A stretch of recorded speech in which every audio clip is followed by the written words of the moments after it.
आखाती युद्धामुळे कच्चं तेल हे आतापर्यंत 30% अधिकनं महागलंय आणि हे कच्चं तेल थेट सर्वसामान्यांच्या वापरामध्ये नसलं तरी देखील त्याचा फटका मात्र सर्वसामान्यांना बसतोच। प्रामुख्याने आखाती देशांमध्ये उत्खनन होणारं कच्चं तेल हे जहाजानं भारतामध्ये आणलं जातं। सध्या या जहाजांची वाहतूक मोठ्या प्रमाणावरती ठप्प झाली आहे। याच कच्च्या तेलापासून आपल्या वाहनांसाठी लागणारं पेट्रोल आणि डिझेल देखील तयार केलं जातं। त्यामुळे हे कच्चं तेल महागलं की पेट्रोल आणि डिझेल अर्थातच महागेल।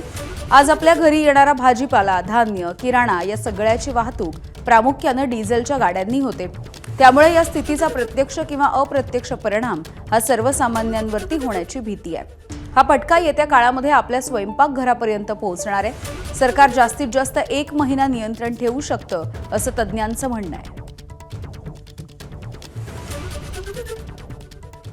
तर हे भीषण युद्ध सुरू झाल्यापासून ऊर्जा क्षेत्रामधली दरवाढ नेमकी कशी झाली आहे जाणून घेऊया। कच्चं तेल हे 30% महागलेलं आहे। शुद्ध कच्चं तेल हे 26% महागलंय। पेट्रोलजन्य इंधन 14% वाढ, तर इतर जो इंधनांचा साठा आहे त्यामध्ये 22% वाढ होती आहे। एबीपी माझा, उघडा डोळे बघा नीट।